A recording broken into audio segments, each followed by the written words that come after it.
আজকে আমরা সাহিত্য সংস্কৃতির যে বিভিন্ন শাখা সেই সব নিয়েই আমরা বিভিন্ন মানুষ, বিখ্যাত মানুষজন, সাহিত্যিক, কবি, নাটককার এদেরকে ডাকি। আজকেও দেখেছি সেরকমই সংস্কৃতি সাহিত্য জগতের ভিন্ন ধারার দুজন মানুষকে, যারা ব্যতিক্রমী কাজ করে চলেছেন নীরবে এবং নিরলস।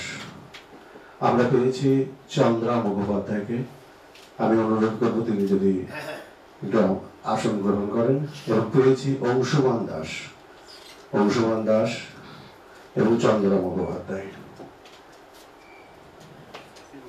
আপনারা ইতিমধ্যেই আমাদের পোস্টারে দেখেছেন যে চন্দ্রাদি দীর্ঘদিন থেকে তার যে গান নিয়ে, শ্রমের গান নিয়ে, নারীর গান নিয়ে কাজ করে চলেছেন।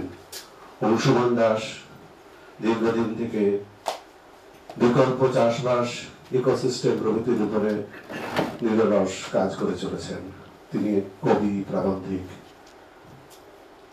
আমরা অনুষ্ঠান একেবারে চলে যাব। আমি অনুরোধ করবো, আজকে আমাদের মধ্যে উপস্থিত আছেন পূর্ব পশ্চিমের কর্ণধার মাননীয় সৌমিত্র মিত্র, উপস্থিত আছেন পূর্ব পশ্চিমের সভাপতি শ্রদ্ধেয় জীবন সেন, উপস্থিত আছেন পূর্ব পশ্চিমের সম্পাদক মাননীয় মালবিকা মিত্র। আমি শ্রী জীবন সেনের হাত দিয়ে উত্তরীয় একটু পড়াতে চাই আমাদের আজকের অতিথিদের। জীবনটা যদি একটু সূচকরা একটু হেল্প করো, একটু উত্তরীয় যদি নিয়ে আসো সেটা। পূর্ব পশ্চিমের সভাপতি মাননীয় জীবন সেন চন্দ্রা মুখোপাধ্যায়কে উত্তরীয় পড়িয়ে বরণ করবেন।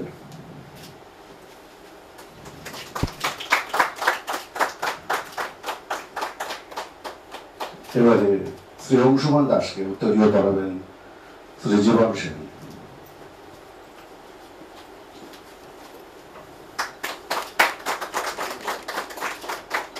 আজকের এই সেমিনার বা অনুষ্ঠান নিয়ে কয়েকটি কথা বলার জন্য আমি পূর্ব পশ্চিমের কর্ণধার তথা প্রভা কৈতান ফাউন্ডেশনের সাংস্কৃতিক উপদেষ্টা মাননীয় সৌমিত্র মিত্র মহাশয়কে অনুরোধ করব।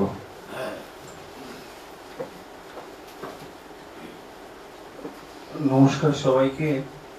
আমরা যখন সেই অতিমারি চলছিল তখন পূর্ব পশ্চিম নানা কাজ করেছে। সেই সময় অনলাইনে এই অনুষ্ঠানটি করার জন্য আমাদের প্রত্যেকে প্রভা কৈতান ফাউন্ডেশন বলেন, এবং তখন আমরা শীর্ষেন্দু মুখোপাধ্যায়, জয় গোস্বামী এবং কয়েকজনকে নিয়ে কাজটা শুরু করি অনলাইনে। তারপরে আস্তে আস্তে আমরা এটাকে বিস্তৃত করি। আমাদের সঙ্গে একটি সংস্থার সঙ্গে যোগাযোগের সূত্রে তাদের জায়গাতে আমরা করতাম এই আয়োজনটি। যে এই কথোপকথনে আমাদের সঙ্গে অনেকেই ছিলেন বিভিন্ন সময়, বিভিন্ন সংস্কৃতির, সাহিত্যের, নাট্যের প্রথিতযশা মানুষজন। মনোজ মিত্র একবার এসেছিলেন মেঘনাথ ভট্টাচার্যের সঙ্গে। আমরা জায়গাটা পরিবর্তন করেছি। দেশের এই ঘরটাতে আমরা এসেছি, এর একটি কারণ হচ্ছে যে সাহিত্য সংস্কৃতি বিষয়ক আড্ডা বলা যায়, সেটা একটা বইয়ের মধ্যে বলে মনে হয় যে একটা সুচারু ব্যাপার গড়ে উঠতে পারে। আরেকটা ব্যাপার হচ্ছে যে আমাদের বই দেখলে তো মনটা কিরকম কিরকম হয়ে ওঠে। নতুন বইয়ের গন্ধ যেভাবে আমাদের আকৃষ্ট করে, সেটা একবারে মানে আমাদের মাস্টারমশাই শশীভূষণ দাশগুপ্ত মশাই, তিনি তখন শয্যাশায়ী বিছনাতে। ডাক্তার বলছেন কিচ্ছু করবেন না, কোনো বই দেখবেন না। ডাক্তারদের বলছেন না, বই দেখবো না, পড়বো না, কিচ্ছু করবো না, আমার দিন আমি খালি শুনবো। তো আমরা অনুষ্ঠান শুরু করবো। অংশুমান আছেন, অংশুমান থার্ড থিয়েটারের মানুষ। বাদল সরকার তার সঙ্গে কিছু দলের সঙ্গে কাজ করেছেন, এবং আমার সেটার জন্য একটু গর্বিত যে বাদলদার দলে আমিও একসময় কাজ করেছি বাদলদার সঙ্গে। আর দেশের যখন খুব দুঃসময় সেই সময়, এবং ও একটু অন্য ধরনের কাজ নিয়ে থাকেন। যে কাজগুলো একটুখানি আমরা খোঁজ করলে জানতে পারবেন, একেবারে প্রকৃতি, পরিবেশ, জীবন, এই জীবনে আমরা কাজ করেছিলাম কোভিডে বা আমফানে বা ইয়াসের সময়, তো সুন্দরবনের ভেতরে সমস্ত অঞ্চলে ওই অঞ্চলেই কাজ করে। এবং তার সঙ্গে আছে চন্দ্রা মুখোপাধ্যায়। চন্দ্রা আমাদের প্রায় বয়ঃসন্ধির বন্ধু। চন্দ্রা কাজটা গান গাইতো আমাদের নাটকে, যখন আমরা ছোটবেলা মানে আমাদের যৌবনে যখন নাটকের দল করেছিলাম, সেই নাটকের দলে চন্দ্রা গান গেয়েছিলেন, মানে নাটকের অংশে আবহে। তার কাজ ছিল গানের প্রতি আগ্রহ, গানের প্রতি ভালোবাসা। কিন্তু এই গানের যে গবেষণা, সেটা আমাকে আমার স্ত্রী প্রথম মালবিকা, ও প্রথম আমাকে বলে যে দেখো কিরকম কাজ করছে, সেজন্য আমি আগ্রহ প্রকাশ করতে থাকি।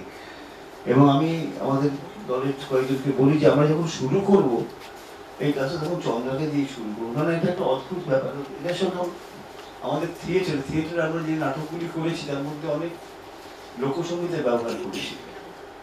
আমি আমাদের দুজনকে আসতে বলেছিলাম, অভিজিৎ চৌধুরী আচার্য এবং দেব চৌধুরীকে, শোনার জন্য। ওদের অন্যান্য কাজ আছে, সঙ্গীত শিল্পীদের কাজ বেশি হয়, তারা আসতে পারেননি। এটা একটা অভিজ্ঞতা হবে যে আমি কিছুদিন আগে ওর কাছে ইউটিউবে শুনছিলাম ভাইফোঁটার গান, আবার গামছার গান শুনছিলাম। এগুলো আমাকে মানে মনে হচ্ছে আরো কয়েকজনকে শোনাই, এটাকে আমরা রেকর্ড করে রাখবো। এবং এটা আমাদের PKF প্রভাত কৈথেন ফাউন্ডেশনের এবং পূর্ব পশ্চিমের যে ইউটিউব আছে, ইউটিউবে সেটা আমরা সংরক্ষণ করবো। আমি আর কথা বলাবো না, আমরা অনুষ্ঠানে চলে যাব। অনুষ্ঠানটা শুরু করার আগে আমি এক মিনিট মানে কিছু সময় আর কি একটু স্মরণ করবো মনোজ দাকে। মনোজ মিত্র আমার দলের সঙ্গে খুব জড়িয়েছিল, আমাদের দলে নিয়মিত আসতেন, আমাদের দলে এসে শুয়ে থাকতেন, কিছুই না। আমাদের যখন ড্যান্স দল ছিল, আরেকটি তরুণ প্রতিভা ধনঞ্জয় ঘোষাল, কবি, নাটক লিখেছে কিছু শ্রুতিনাট্য হিসেবে। ধনঞ্জয় গতকালই ক্যান্সারে অকাল প্রাণ হয়েছে, খুব বেশি বয়স নয় ধনঞ্জয়। এখন তো এতক্ষণে ধনঞ্জয় ছেলে চলে এসছে বিদেশ থেকে, ধনঞ্জয়ের কাজটাই হবে। এই দুজনকে শুরু করছে বই ঘরে। এখানে মনোজদার প্রচুর বই আছে, মনোজদার সমস্ত বই এখান থেকে প্রকাশিত। আর ধন্যবাদ জানাবো প্রভাত কৈথেন ফাউন্ডেশনকে, শ্রী সুমনকে আর দেশকে আমাদের এখানে ব্যবহার করার জন্য। আমরা কিছুক্ষণ একটু মনোজদাকে আর ধনঞ্জয়কে মনে করার চেষ্টা করি।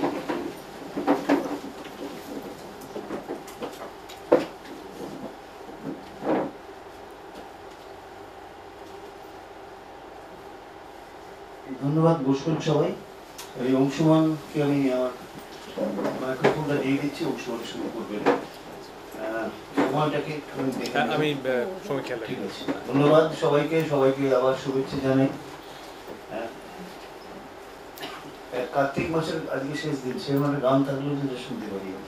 আচ্ছা আচ্ছা, আজকেই শুনেছি অবশ্য সকালবেলা, কার্তিক মাসের ধান রোয়ার নাকি আলাদা একটা জায়গায় একটা গান আছে। আচ্ছা, নমস্কার সবাইকে। তো খুব বেশি ভনিতা না করে বরং সরাসরি চন্দ্রের কাছে চলে যাই। তো অন্য কথায় যাব, তার আগেই প্রথমে যেটা প্রশ্ন করতে হয় যে মানে এই যে আপনার যে গান সংগ্রহের যে কাজ, এইটার উৎপত্তি কি করে হলো, মানে কোথা থেকে শুরু হলো এটা? হ্যাঁ, সেটা বলতে গেলে তো কিছুটা ইতিহাসের দিকে যেতেই হয়।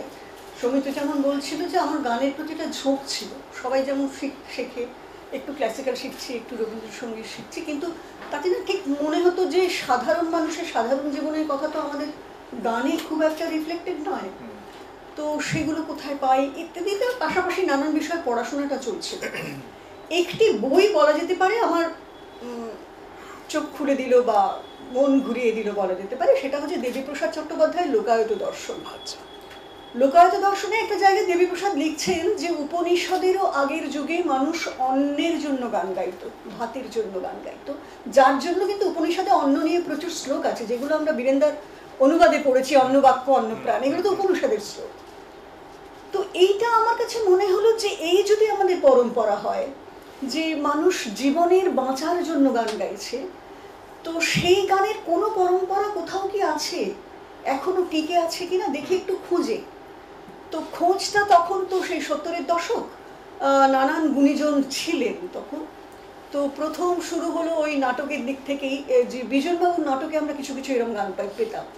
তো প্রথমে বিজনবাবুর কাছে যাওয়া, তার সূত্র ধরে খালেদ চৌধুরী, উনি বলেন খালেদ এগুলো বেশি ভালো জানে, খালেদদার আমরা নাটকের কাজ জানি, প্রচ্ছদের কাজ জানি, খালেদদার সঙ্গীতজ্ঞ ছিলেন আমরা সেটা খুব একটা জানি না, কিন্তু প্রচুর কাজ। খালেদ চৌধুরী, হেমাঙ্গ বিশ্বাস, নিহার বালা বড়ুয়া, এই তিনজন মিলে একটা ইনস্টিটিউট করেছিলেন তখনই, ফোকলোর রিসার্চ ইনস্টিটিউট।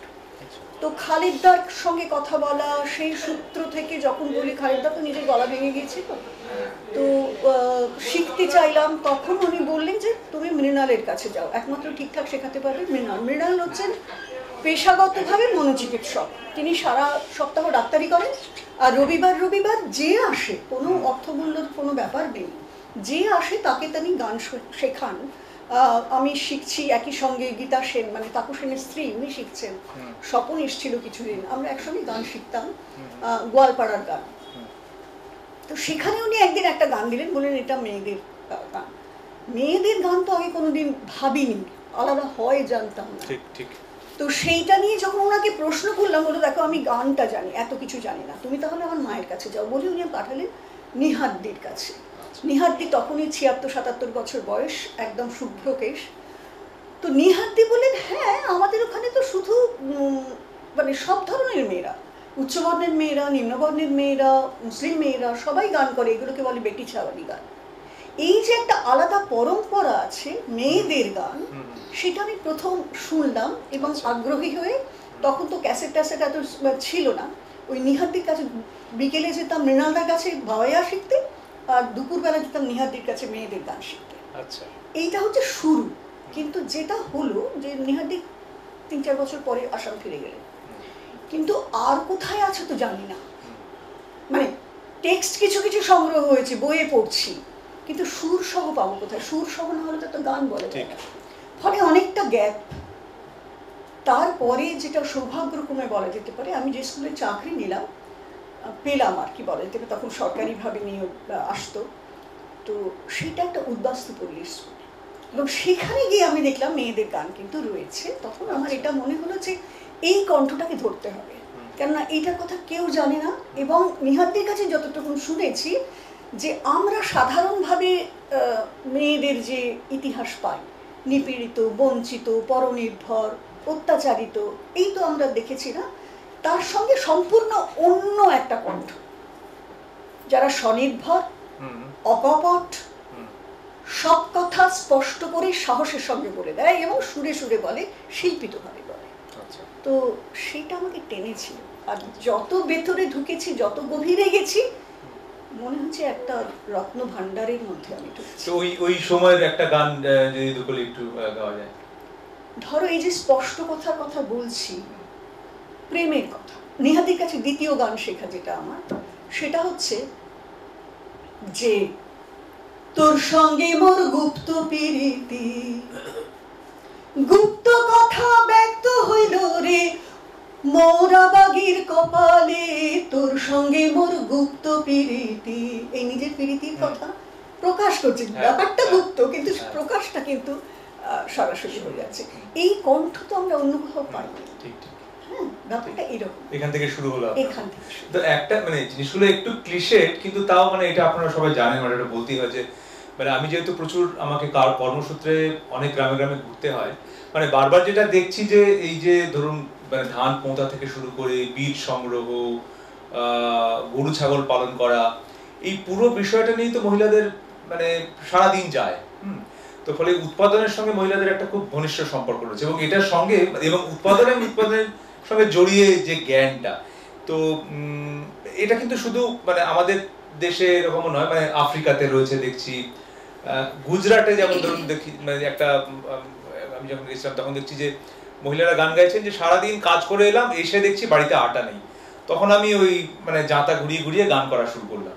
তো এই যে একটা জিনিস আমার বারবার মনে হচ্ছে যে গান বিষয়টা অনেক সময় বিশেষত মহিলাদের ক্ষেত্রে একটা মুক্তির জায়গা এসে উঠে আসে, যে আমি এত কিছু এত পরিশ্রমের মধ্যে মানে অন্য দিকগুলো রয়েছে, কিন্তু এইটাও বোধহয় একটা দিক যে আমি যেন গানের কাছে নিজেকে সঁপে দিয়ে কিছুটা যেন শান্তি পাচ্ছি, সান্ত্বনা পাচ্ছি।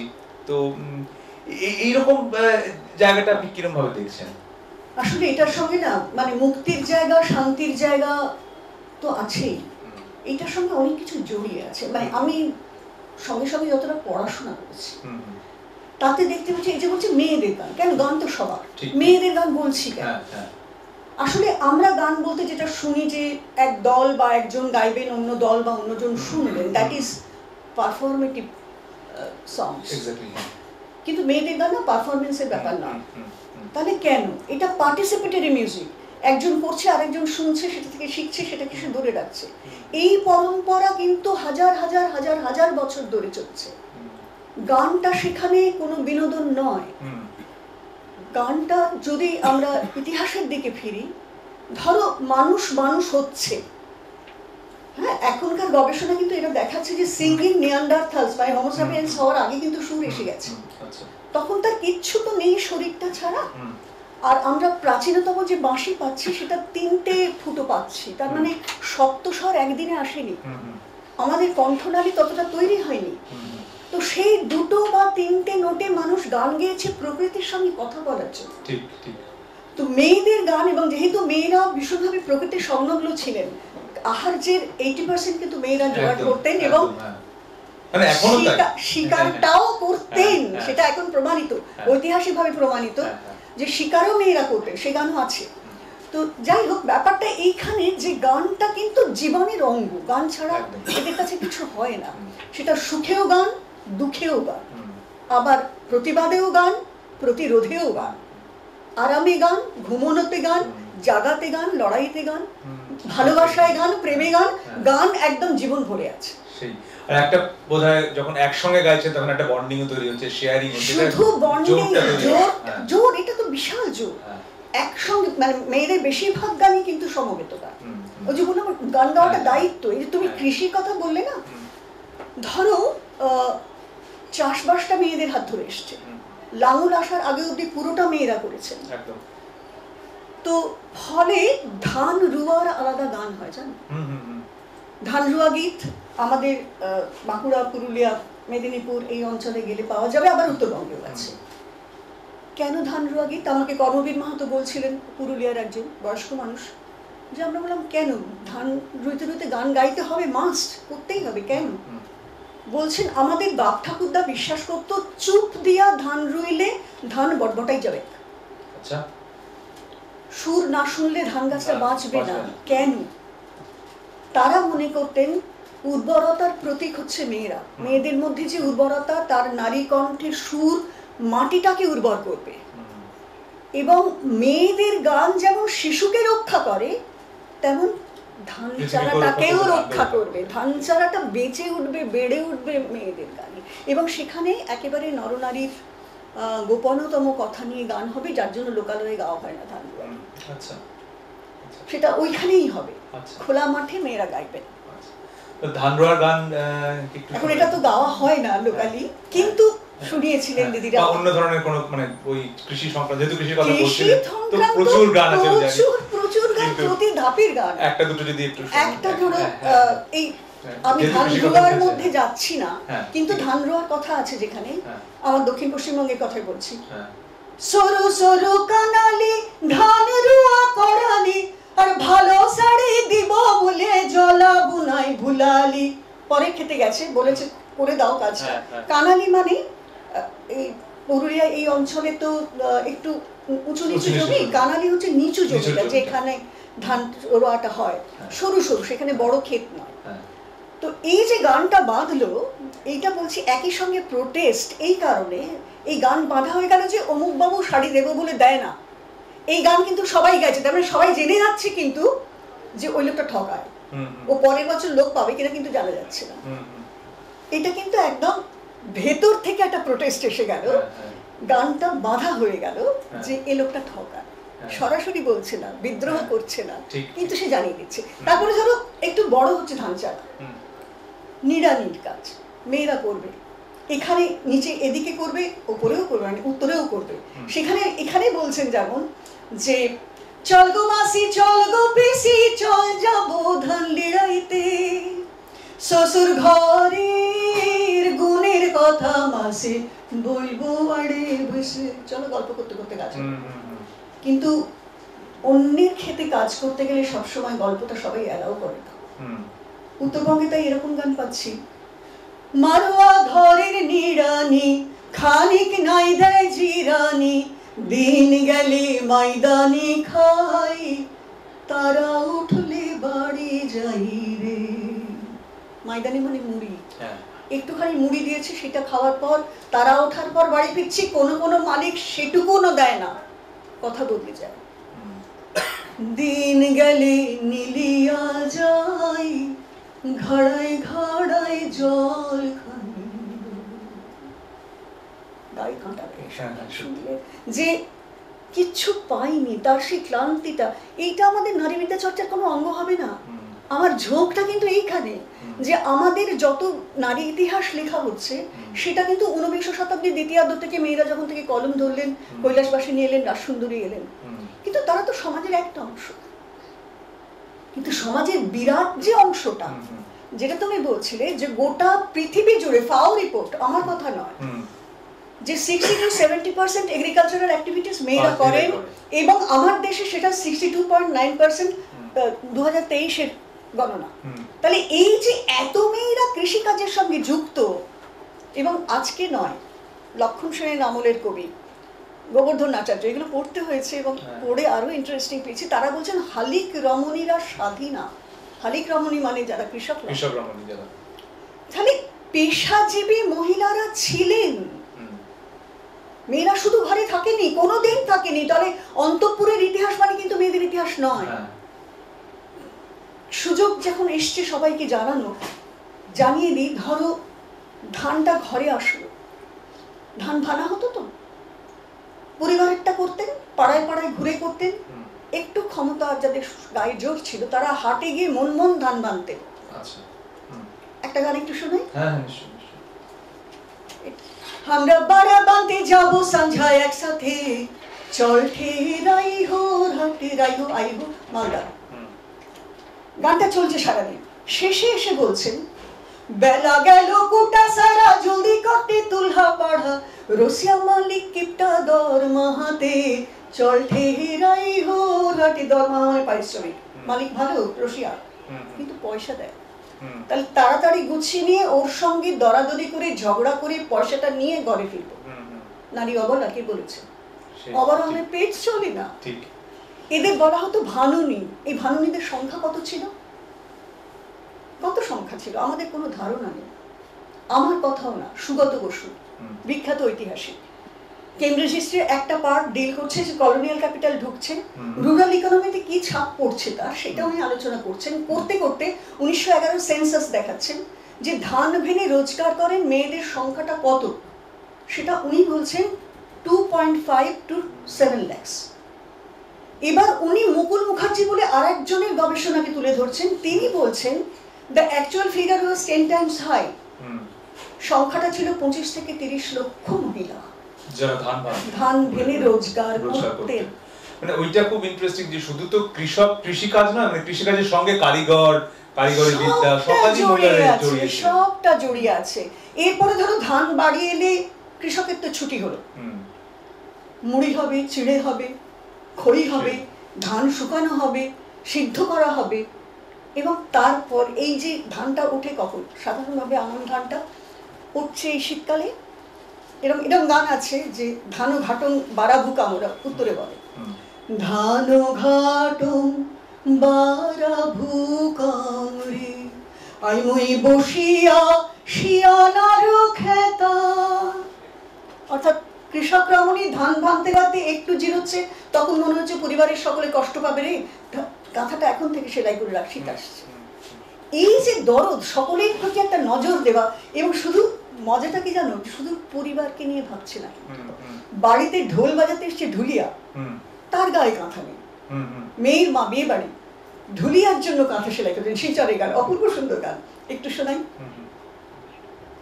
ও সুন্দর কন্যা, ও সুন্দর কন্যার মা গো, শীতে মইল ডুলিয়ার কাঁটা নাই গো, শিলচরের বাজারে বিকে রেশমের সুতা, তারে দিয়া বানাইন তাই ডুলিয়া বেটার কাঁটা সুন্দর কইনা। অর্থাৎ সবাই আত্মীয়, সবাই আত্মীয়। এইখানে বলে রাখি আর একটা জিনিস, এই যে আত্মীয়তা, আমরাটা কারা? মেয়েরা যেমন মেয়েদের কথা বলেছেন, সমাজের সর্বস্তরের কথা বলেছেন।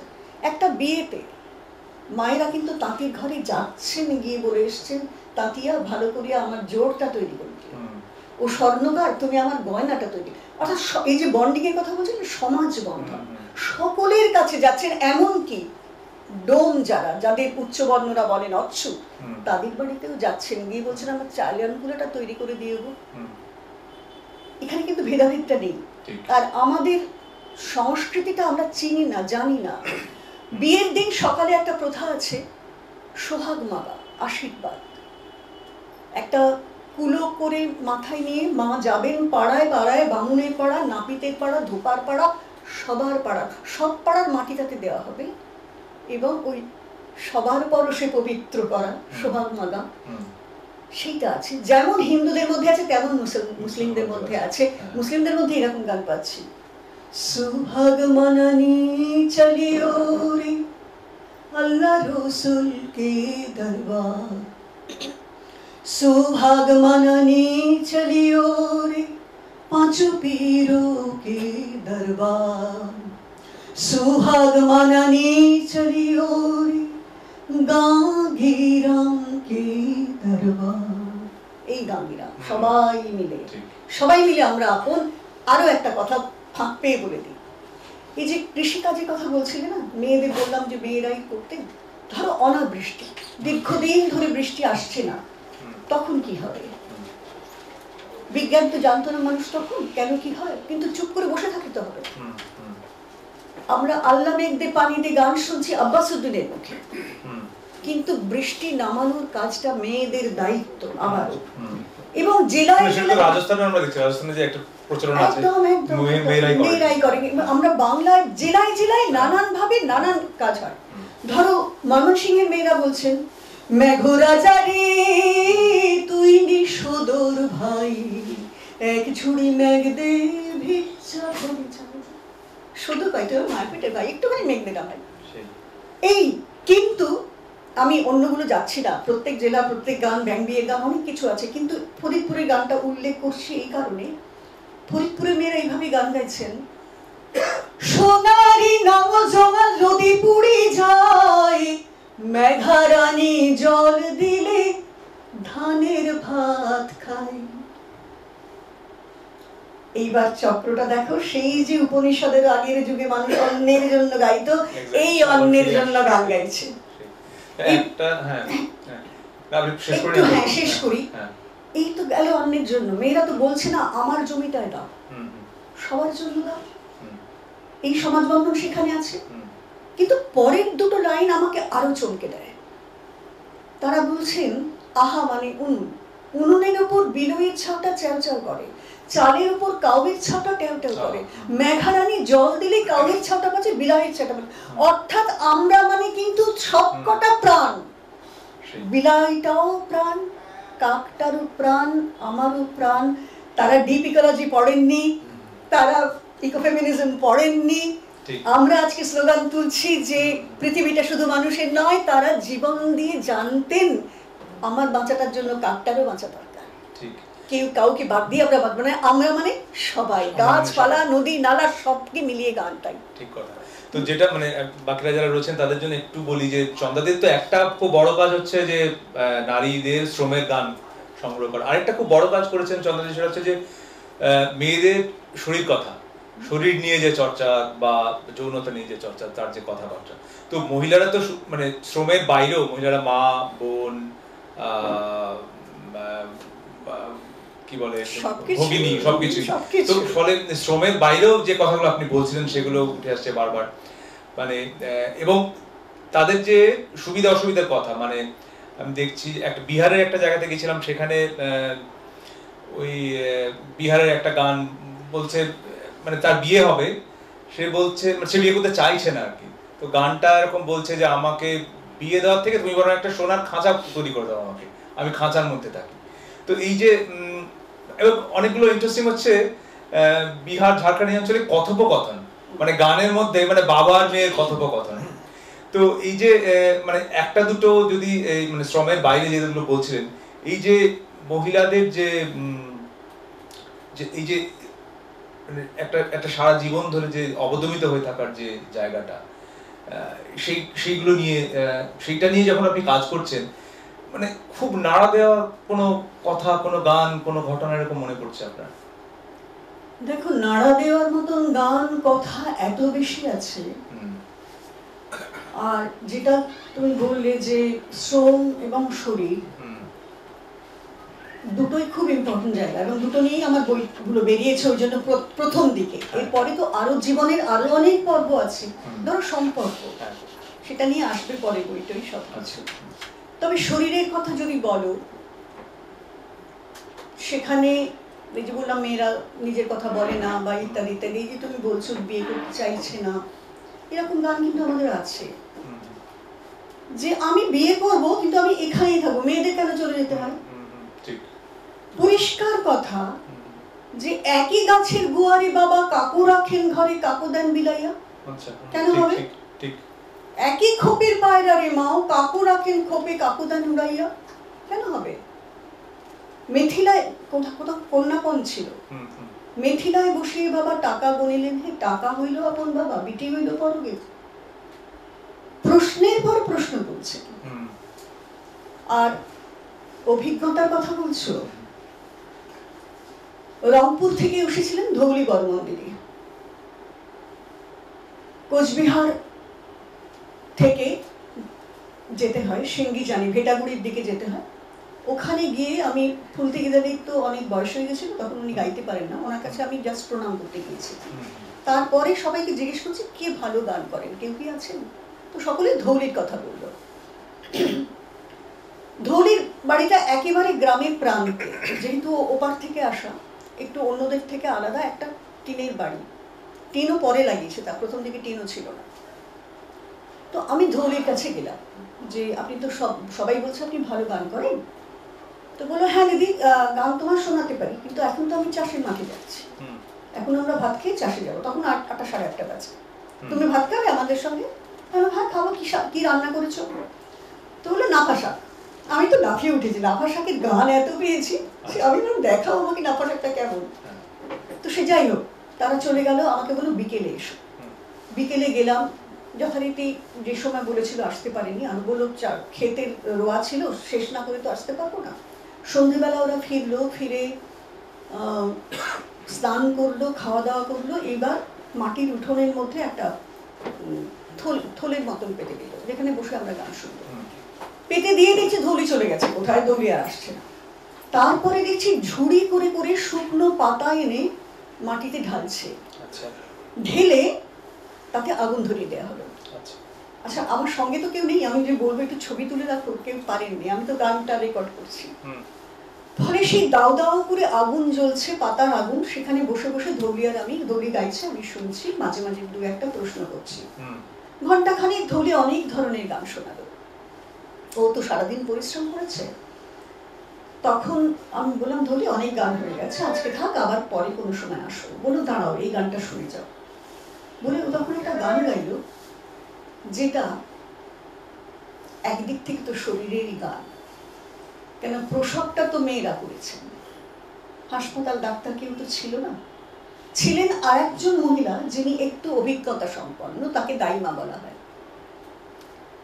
যখন মা যন্ত্রণায় ছটফট করে, তখন দাইমা কখনো তাকে সেঁক দিচ্ছেন, কখনো তাপ দিচ্ছেন, কখনো আবার গল্প বলে বলে ভোলাবার চেষ্টা, সেসব গানও আছে। কিন্তু যেটা উল্লেখ করব, যখন দাইমা বুঝতে পারছেন যে এবার সন্তানটি ভূমিষ্ঠ হবে, সেই সময়টা এসে গেছে, তিনিও তো খুব বেশি কিছু জানেন না, খুব এক্সপার্ট নন, তার নিজের মনেও ভয় আছে, এবং তখন তিনি একটা বন্দনা গীত করছেন, যাতে সুস্থভাবে সন্তানটি পৃথিবীতে আসে, মা যাতে সুস্থ থাকে, সেই বন্দনা গীতটি তিনি গাইছেন। বন্দনা গীতটা কেমন? বন্দন বন্দিয়ান রে, বন্দন বন্দিয়ান রে, ও মোর বসনিতার পাও, বন্দন বন্দিয়ান।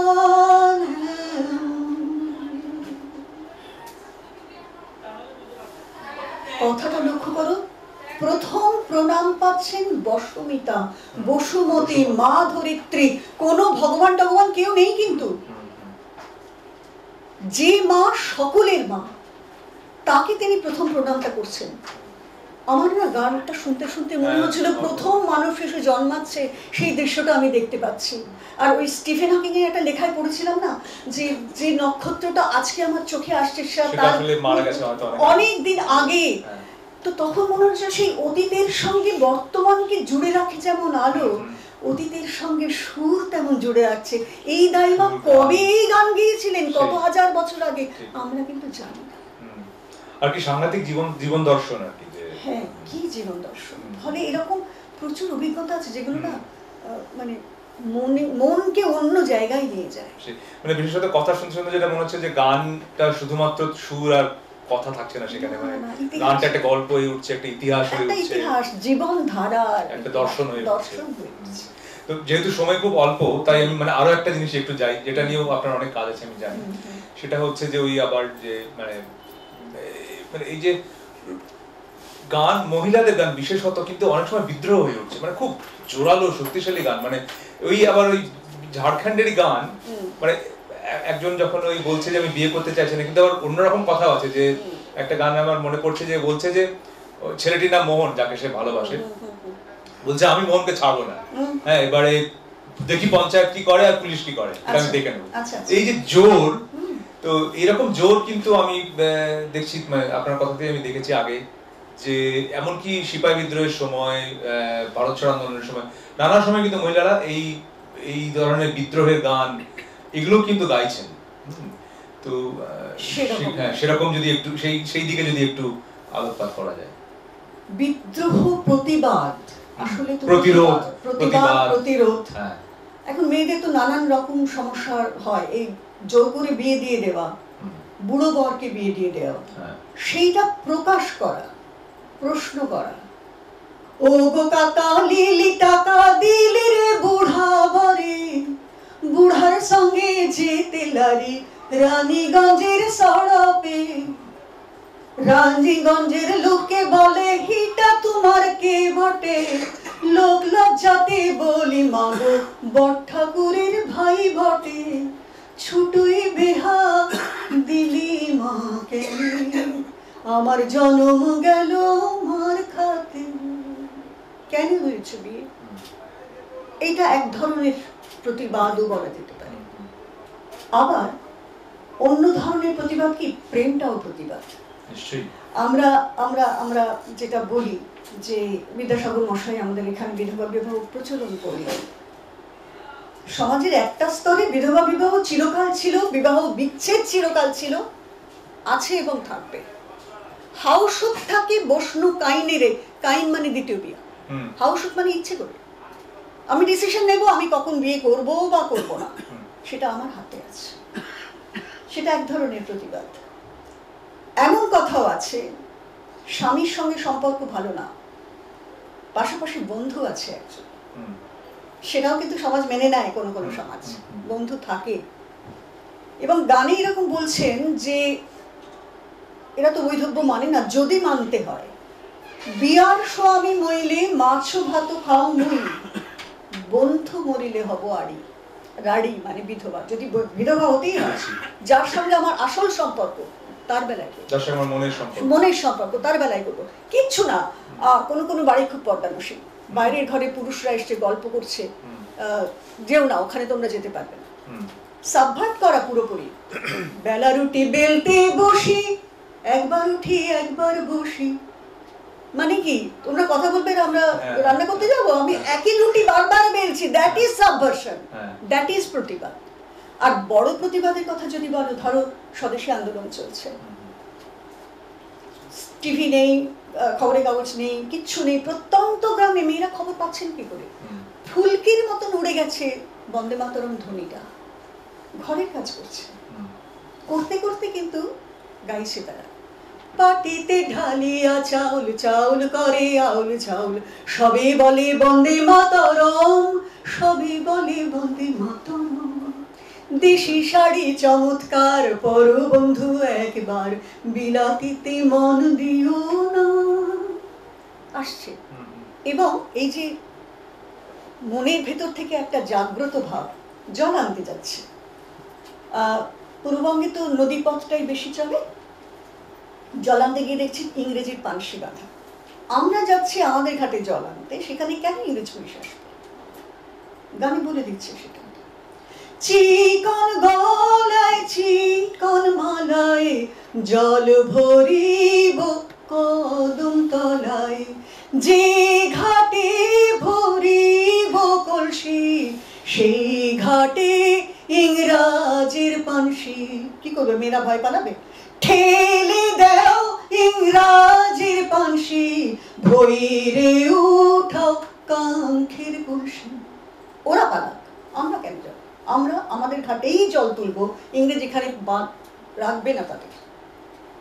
এই তেজটা কিন্তু আছে, যেহেতু এরা যৌথ যাপন করে সেহেতু কিন্তু এই তেজটা থাকে। দুষ্ট লোক দু একটা যে থাকে না তা নয়, কোনো কোনো সময় সম্মুখীন হতে হয়, মেয়েরা বলে দেয়। কিন্তু সেই কথা ফেলবো দোষের মাঝেতে।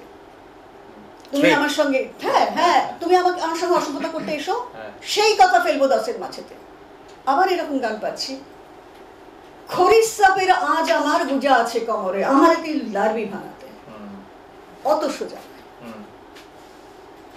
আর কত কিছু বলবো, দেখো জঙ্গলে পাহাড়ে গিয়ে কাটছে, শুশুনিয়াতে এটা তোলা, তো সেখানে এক ধরনের আলাদা গান হয় যাকে বলে ডাঙ্গাইলা গান। ওখানে দুষ্ট লোক নেই, কিন্তু পশু পাখি অনেক তো আছে, নিজেদের নিরাপদ থাকতে হবে। এবং এক জায়গায় সবাই মিলে কাটতে পাবে না, কেন ওরা কাটে না, জঙ্গল থেকে শুকনো ডালপালা সংগ্রহ করে, মানে জঙ্গলের ভেতরে বিভিন্ন জায়গায় ছড়িয়ে যায়। তখন সুরে সুরে একটা কথা বলে, হ্যাঁ মানে যা মনে আসে সেটাকে চিৎকার করে, আমরা সুসুম নারী লোক বটিল, ও আর একটা উত্তর দিয়ে দিল, অর্থাৎ আমি ভালো আছি। সুর সেখানে কমিউনিকেশন, সুর সেখানে অনেক কিছু। আমার একটা খুব মজার অভিজ্ঞতা আছে, আমি ওই পাহাড়িয়া বলে একটা ট্রাইব আছে, সেখানে কিছুদিন আমি কাজ করছিলাম। সেখানে ওরা একদম মানে কি স্বাভাবিক, আপনি যখন গানগুলো করছেন, গানগুলোর কথা কি স্বাভাবিক, মানে স্বাভাবিক জীবনযাপনের সঙ্গে।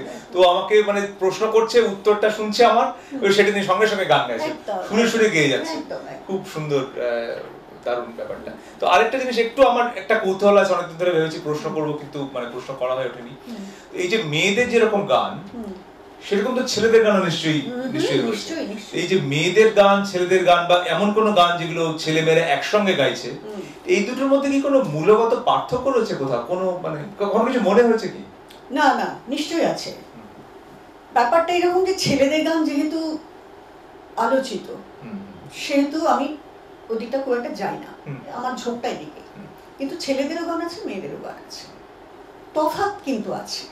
তফাৎ এইখানে যে ধরো গাড়িয়াল যখন যাচ্ছে, মহিষাল যখন যাচ্ছে, অথবা ভাটিয়াল দেশের যখন মাঝি যাচ্ছেন, তখন তিনি মূলত একা, এবং অনেকটা সময় আছে তার, অনেকটা খোলা আকাশ পাচ্ছেন তিনি, ফলে তার গান অনেকটা জুড়ে চলছে। ভাওয়াইয়াই বলো আর ভাটিয়ালি বলো, অনেকটা রেঞ্জ তার। কিন্তু যেটা বলার, মেয়েদেরও ভাওয়াইয়া আছে আলাদা, তার চলনটা আলাদা, তার অত রেঞ্জ নেই।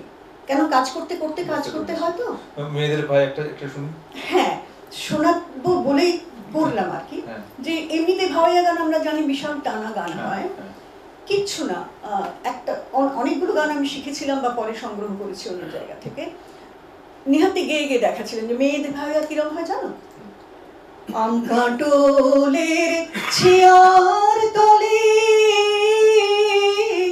ভর দুপুরা বারাবানি, এই যে দুলন, এই দোলনটা হচ্ছে মেয়েদের গান। এই চালটা ঝাড়ছে, বারা বানছে, তালটা শরীর মানে গানের মধ্যে গানটা এসে যাচ্ছে, ফলে এখানে একটা তফাৎ হয়ে যাচ্ছে। যেহেতু মেয়েদের এত ব্যস্ততা, ফলে অত সময় নেই তার সুরের রেঞ্জ অতটা চায় না, কোনো কোনো জায়গায় যায় কিন্তু বেশিরভাগ ক্ষেত্রেই যায়।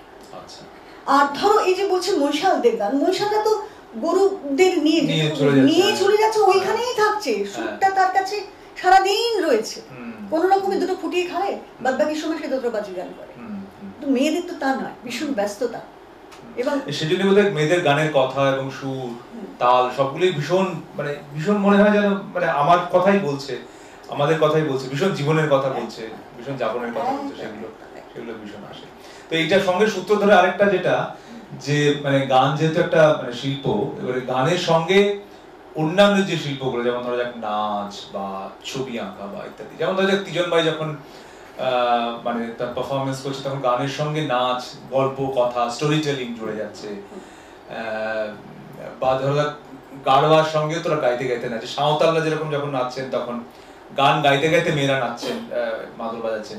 তো পশ্চিমবঙ্গ মানে বাংলার ক্ষেত্রে এরকম কোন ধরনের জিনিস রয়েছে যেগুলো গান এবং নাচ একসঙ্গে হচ্ছে, বিশেষত মেয়েদের?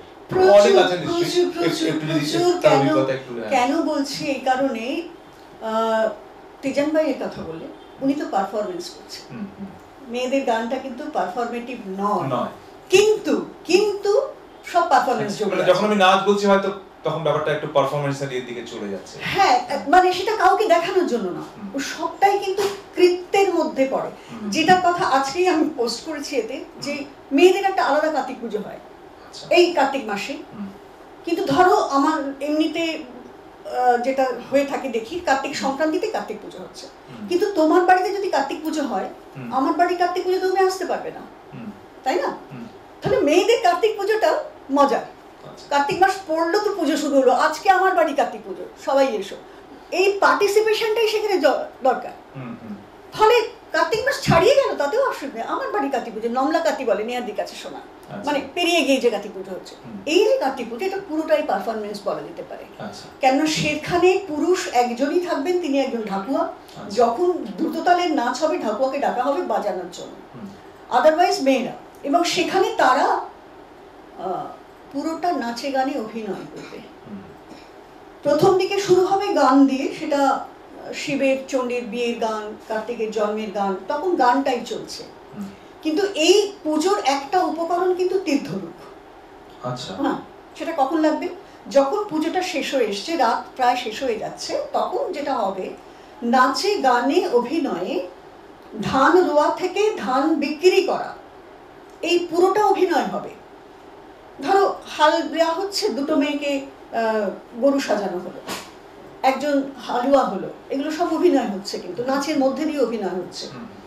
এবং গরু যখন এসেছে মাঠে, ওখানে তখন তো প্রচুর বন জঙ্গল ছিল, বাঘ আসছে খেতে, বাঘ আসছে গরুকে আক্রমণ করতে, মেয়েরা তখন তীরধনুক চালাচ্ছে, অর্থাৎ মেয়েরাও যে শিকার করতেন তার এভিডেন্স কিন্তু রয়ে যাচ্ছে, গানটা এরকম যাচ্ছে, তীর পড়ে ঝাঁকে রে ঝাঁকে, বাটুল পড়ে রয়া, তীর ছুটছে, বাটুল ছুটছে, এইটা কিন্তু পুরো নাটক হচ্ছে প্রায়।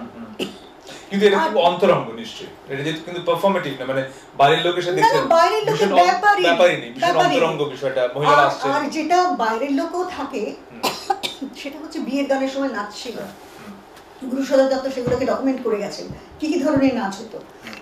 এমনিতে ধরো ভাদু টুসু যাওয়া, এখানে কিন্তু মেয়েরা নিচে নিচে গান করবেন সারা রাত। আমরা আজকে রাত দখলের কথা বলছি, রাত তো দখলেই যাচ্ছে মেয়েদের, প্রচুর প্রচুর দিন রাত্রি তার নাচ। আমার তো আপনি জানেন আমার মূল কাজ হচ্ছে খাওয়া দাওয়া নিয়ে, তো মানে সেটা চাষবাস থেকে শুরু করে সেটাগুলো বাজারজাত করা ইত্যাদি ইত্যাদি নানা বিষয়। তো শেষ দিকে আমি একটু আপনার কাছ থেকে এই খাওয়া দাওয়া নিয়ে গান শুনবো। হ্যাঁ, তো মানে বাঙালির আলোচনা আড্ডা তো খাওয়া ছাড়া শেষ হয় না বা শুরুও হয় না, তো একটু খাওয়া, মেয়েদের না কৃষি সংস্কৃতি যেমন, খাদ্য সংস্কৃতিটা মেয়েদের একটা পার্ট বলা যেতে পারে। সময় তো খুব বেশি নেই। ধরো এই যে খাদ্য সংগ্রহ যখন আগে করতেন, এখনো কিন্তু সংগ্রহটা মেয়েরা করেন, এই কারণে কেন আগে তো এত দোকান বাজার গেলেই পাওয়া যায় ব্যাপারটা ছিল না, সবার হাতে ক্রয় করার ক্ষমতাও ছিল না। ফলে কোথায় শাক, কোথায় একটু গেগড়ি, কোথায় গুগলি, কোথায় মাছ নিয়ে গিয়ে রান্না। তো শাক তোলার প্রচুর গান আছে, কোথাও বিল ছেঁচা হচ্ছে, ছেঁচা বিলে মাছ মারিলাম রে। আর মেয়েদের গানের একটা কি যেই কিছু পেলো না কি করে রান্নাটা করবো, সঙ্গে সঙ্গে প্ল্যান হয়ে যায়। ছেঁচা বিলে মাছ মারিলাম রে, হেলেন চার সাগে মুচা যায়। যদি একটু হেলেন চা পেতাম তাহলে খুব ভালো হতো। কোথায় পাবো? নিচে তো আছেই, পুকুরে আছে, নামো। হেলেঞ্চা তুলিতে নাইমা ছিলাম জলে, বেলের কাঁটা ফুটতে গেল পায়ে। আরে এটাও খাদ্য সংস্কৃতিতে বেলের কাঁটাটা ফোটে। শাক তুলতে গেলে সাপ আসছে, সেসব গান আছে। শাক তোলা সেটাই আমার বাবা মনে হচ্ছে এত স্বাভাবিকভাবে আসছে গানগুলো। তো ধরো বৃষ্টি পড়ছে, হ্যাঁ, কোনো পুকুর হয়তো ভেসে গেছে, পুঁটি মাছগুলো হয়তো রান্নাঘরের সামনে দিয়েই চলাচল করছে, কি আনন্দ। রিমি ঝিমি হলো জল, পুঁটি মাছে চলাচল, মাঝগাকে মাঝগাকে ওল মিশাই রাধলি রাধলি, ও জোড়া ঝুমুর গাবলি। মানে মাছটা রান্না করতে পেরেছে তাতেই গান এসে যাচ্ছে, আনন্দটা ভেতর থেকে। ফলে রান্না নিয়ে গান আমার পুরো একটা দিন লেগে যেতে পারে। কারলা কুন্দরি ভাজা, সেই তো তরকারির মজা, শাক ভাজাই রসুন ফুড়ন করো একদম, ঠিক আছে। আচ্ছা, আবার শুনুন, রান্নার তো কতগুলো প্রসেস আছে, বেশি তেল লাগবে যেটাতে আগে করে নাও, সেই তেলেই অন্য রান্না হয়ে যাবে। তো সেই জন্য বলছে যে এগুলো ভাবতে হয়েছে, সংসার চালাতে হয়। হ্যাঁ হ্যাঁ, সংসার তো চালাতে হয়। যে প্রথমে রান্দিল বালি পুষ্প বড়া ভাজা, তাহাতে দিয়া দিল হরিদ্রার মাজা, ভাসুরি রান্ধন ভালা জানে, দিয়ে দিল কি কদলিরও মাজা, হরিদ্রা মাখিয়া দিল কদলিরও মাজা, থোরটা ওই তেলেই রান্নাটা হয়ে গেল। তো ব্যাপারটা এইরকম ভাবে যায়। আর যখন বেশ কিছু পাওয়া গেছে, ধরো মাছ টাছ পাওয়া যায়নি, কিছু পাওয়া যায়নি, গুগলিকে একটু পাওয়া যায়, নেমে পড়ছে। হ্যাঁ, দাদা গামছা খান্দে রে গগলি তুলাছি, দাদা গামছা খান্দে রে গগলি তুলাছি, গগলির শবদে উড়ে সাঁকছিল, দাদা গামছা খান্দে রে গগলি তুলাছি। হ্যাঁ, যাতে সাঁকচি নিয়ে যায়, তাড়াতাড়ি গামছাতে বেঁধে নিয়ে, নইলে তো নিয়ে চলে যাবে। আর যেদিন ধরো একটু ভালো মাছ টাছ পাওয়া গেছে, খুব খুশি, সেটা দিয়ে শেষ করি, প্রায় বোধহয় শেষের সময় এসে গেছি আমরা। আজকে ধরো মাগুর মাছ এসেছে, কই মাছও পাওয়া গেছে। মাগুর মাছটা বড় ছিল, টুকরো টুকরো করে কাটা হয়েছে, তো সেটা গান করছেন, গল্পার গান।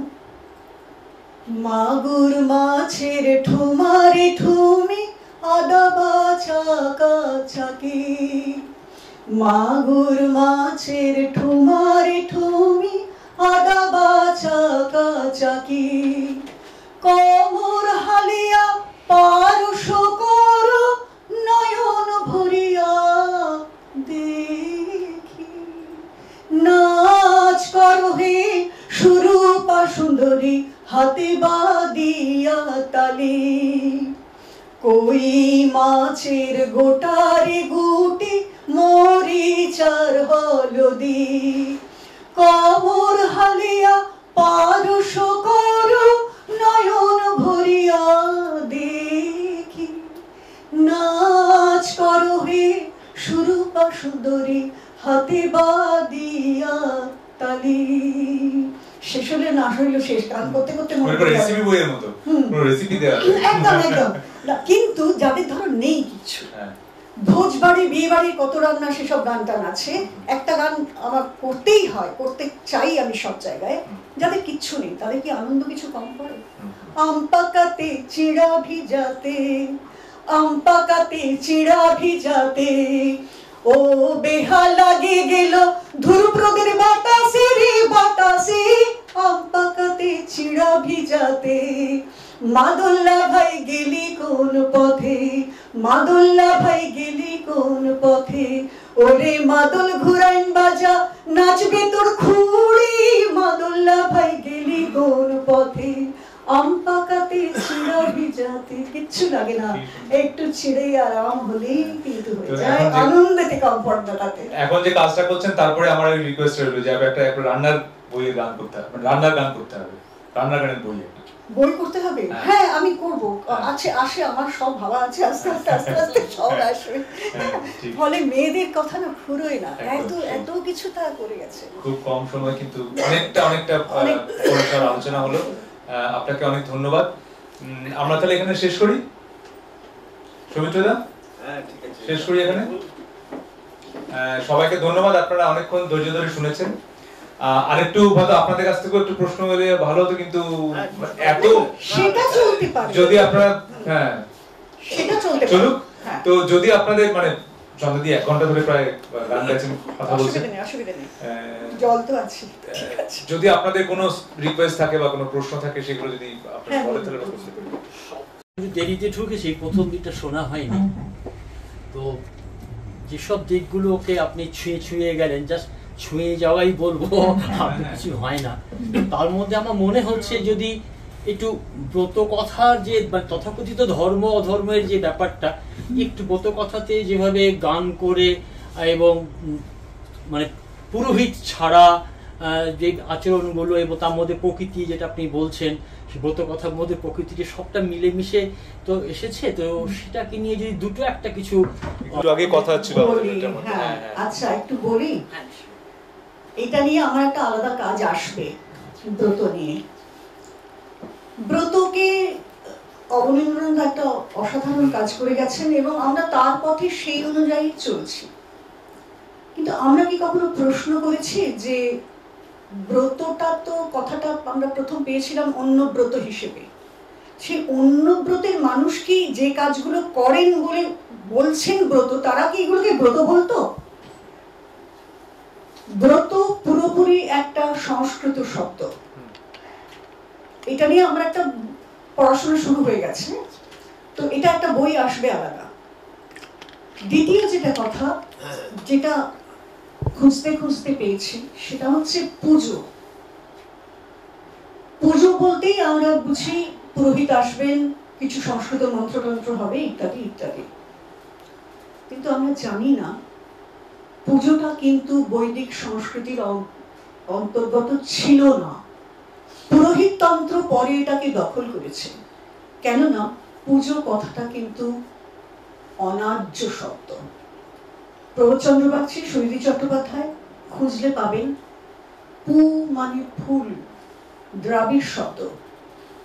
বৈদিক যাগ যজ্ঞ ঘৃতাহুতি এখানে এখানে তো ফুলের স্থান নেই।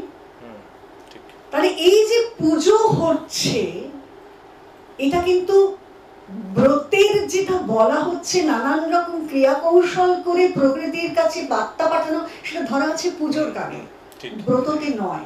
ব্রতটা কাদের জন্য? সমাজের যে অংশে, আমার যতটুকু মনে হচ্ছে, আর একটু পড়াশোনা করতে হবে, যে অংশে পায়ের বেড়িটা পড়ানো হয়েছে তাদের একটুখানি খুলে দেওয়া। এক, কেন বলছি ব্রত নিয়ে আমার থাকবে লেখা। ব্রত করে কারা, কি বলা আছে ব্রতে?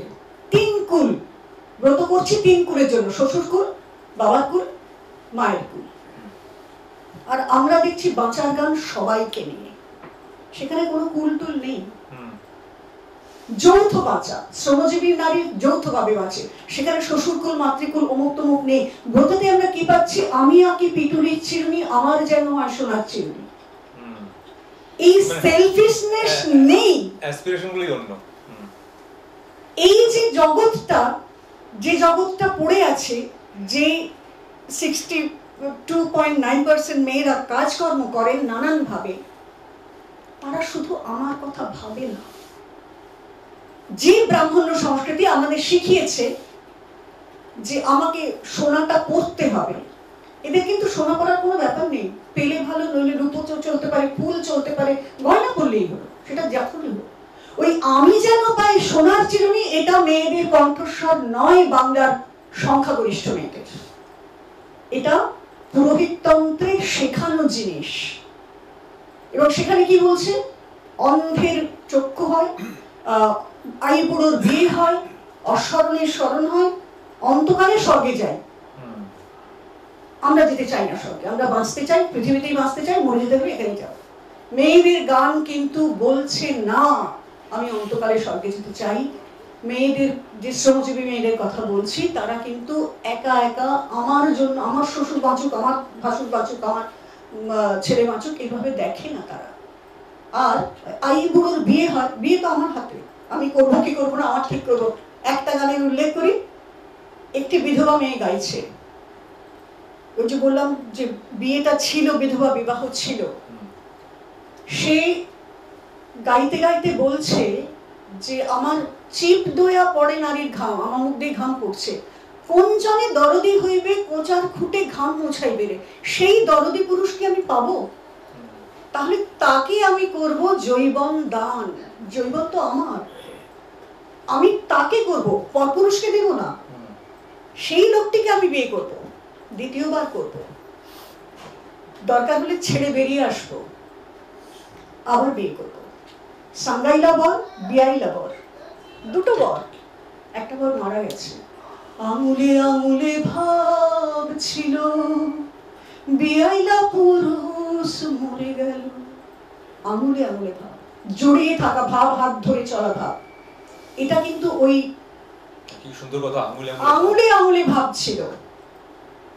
এবং এইভাবে প্রেম, জড়িয়ে ধরে রাখা প্রেম, সেটা কিন্তু ওই ব্রত করবেন যারা, তারা কিন্তু বলবেন না আমার সোনার চিরুনির দিকে তাদের নজর না, এটা নারী কণ্ঠ নয়, এটা পুরোহিততন্ত্রের কণ্ঠ। নারীর মুখ দিয়ে বলানো হয়েছে 4 বছর 5 বছরকে তাকে মুখস্থ করিয়ে দেওয়া হচ্ছে ব্রত করো, এটা একটা ট্রেনিং।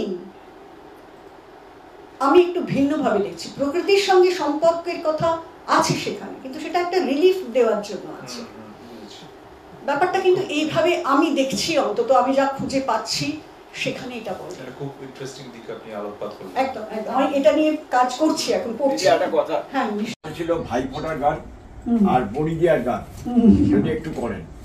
হ্যাঁ, আর আরেকটা ব্যাপার, সেটা হচ্ছে যে শাড়ি গান বলছি, ধান কাটার সময় ছেলেরাই কি ধান কাটে, মেয়েরাও ধান কাটে, সেটা আপনি বলেছেন। তা আমি একটা কথা বলছি, আমি একটা গান পেয়েছিলাম, আমি একটু লোকসঙ্গীত নিয়ে চর্চা করি। চল রে মাঠে চল, ও ভাই ধান কাটিতে চল, মনের সুখে তুই লারে জানি অজ্ঞানী ফসল, হে চল রে মাঠে। এটা ছেলেরাই করছে মনে হচ্ছে। তা আপনি মেয়েদের কথাটা বলেছেন, মেয়েরাও ধান তোলার কথা বলেছেন, আপনি যদি বড়ি দেওয়ার গান আর একটু যদি ভাইফোঁটার গান করেন। ভাইফোঁটার গান না, মানে আমি পড়েছিলাম আছে, কিন্তু পেয়েছিলাম একটি গান। ময়মনসিংহ থেকে এসেছিলেন হেমলতা দাস দিদি, উনি শিলচর থেকে দূরে একটা গ্রামে থাকেন, দুধপাতিল বলে গ্রাম, সেখানেই বলছিলেন একটাই গান, মানে সবসময় সব গান তো মনে থাকে না, এরকম বোধহয় ছিল গানটা। ভাইয়ের বোন গো স্বর্গের তারা, চন্দন বাটো গিয়া, এরকম চন্দন বাড়ছে, দুর্বা বাড়ছে, ভাই বোনকে দিত ফোঁটা, এরকম ছিল গানটা। আর বড়ি দেওয়ার গানটা আমার এক্ষুনি মনে আসছে না, আছে বড়ি দেওয়ার গান, অন্য কোনো সময় শোনাবো। ওটা পেয়েছিলাম কার কাছ থেকে সেটা মনে আছে, সরস্বতী মাহাতো দিদি, সুন্দরবনের মহিলা, উনি বড়ি দেওয়ার গানটা করেছিলেন, আমার বইতে ছাপা আছে, কিন্তু সুরটা আমার এক্ষুনি মনে নেই। আপনি লোকায়ত দর্শন বলেছেন, আমাকে যদি কেউ জিজ্ঞেস করে যে আপনি কার কার রচনাবলী পড়েছেন, আমি দেবীপ্রসাদ চট্টোপাধ্যায়ের সমস্ত রচনা পড়েছি, সুধীর চক্রবর্তী আর চার্লি চ্যাপলিনের সমস্ত ফিল্ম দেখেছি। তো ঘটনাটা হচ্ছে, দেবীপ্রসাদ চট্টোপাধ্যায়ের এই আমাদের ছাত্রাবস্থায় ৮০ থেকে ৮৫ সেই সময় পাওয়া যেত, সুশোভন সরকারের বই পাওয়া যেত, গোপাল হালদারের বই পাওয়া যেত, বস্তুবাদী বাউল শক্তিনাথ ঝার, এই বস্তুবাদ শব্দ যেখানে যেখানে আছে, যে রচনাগুলোতে আছে, সেই লেখাগুলো আজকাল আর পাওয়াই যায় না। আপনি বলুন, আজকে ওয়েস্ট বেঙ্গলের নেই যে লোকায়ত দর্শনের বইটা পাওয়াই যায় না, নিউ এজ প্রায় উঠে গেছে, দ্বিতীয় কোনো পাবলিশার আসেনি, এটা আপনার কেমন লাগে? খারাপ লাগে না? আমার ভীষণ না, দেখুন, খারাপ লাগে তো সকলের, এক নম্বর। দ্বিতীয় কথা কি, পাবলিশাররাও তো যুগের হাওয়া দিয়ে তবে চলবে। তবে আপনাকে একটা কথা বলি, আমি 2-3টে লাইব্রেরিতে যাই। একটা হচ্ছে স্টেট সেন্ট্রাল লাইব্রেরি, যেটা ভিআইপি রোডের ওপরে আছে। ওখানে কিন্তু আমি দেখেছি লোকায়ত দর্শন ছাপা হয়েছে এবং নতুন সংস্করণ আছে। সেটা কারা ছেপেছে এই মুহূর্তে আমি বলতে পারছি না, কিন্তু আপনি খোঁজ নিয়ে দেখতে পাবেন, এক। আর দুই, এখন ওই ইন্টারনেট আর্কাইভে কিন্তু প্রচুর জিনিসপত্র পাওয়া যায়। সেটা ঠিক আছে, হ্যাঁ। তবু আমি না না, সে কি করবেন, যুগের হাওয়া যেমন। আমাদের, আপনার যে 80-র দশক বলছেন, আমাদের 70-এর দশক, 60-এর দশকের শেষ, তখন তো এগুলো ছিল, কিন্তু নেই। এখন যুগ বদলাচ্ছে, এখন মানুষ অন্যভাবে ভাবছেন। কিন্তু ইলুশন রিয়েলিটি কর্ডওয়েলের কর্ডওয়েলের বই আমরা পড়ে শিখেছি, আমরা এগুলো পড়েছি, এখনো বাড়িতে আছে, শিখেছি বারবার, এখনো উল্টে দেখি। আমাদের শুরুতে আমরা পড়েছি। এখন কি করা যাবে, এখন তো ইন্টারনেটের যুগ, যার ইচ্ছে হবে সে পড়ে নেবে। এখনকার প্রজন্মের হাতের কাছে তো এগিয়ে দিতে হবে যে দেখো এই জিনিসগুলো আছে, একটা উল্টো চালও আছে, মানে সেই ব্যাপারটা আর কি, অন্য পথও আছে বিচার করবার। এখন সেই জন্য কাজগুলো করে যাওয়া এখন। আর এই যে দিতে হবে, এই কথাটাকে আমি একটু অন্যভাবে দেখি। দিতে হবে না, যার দরকার সে খুঁজে নেবে।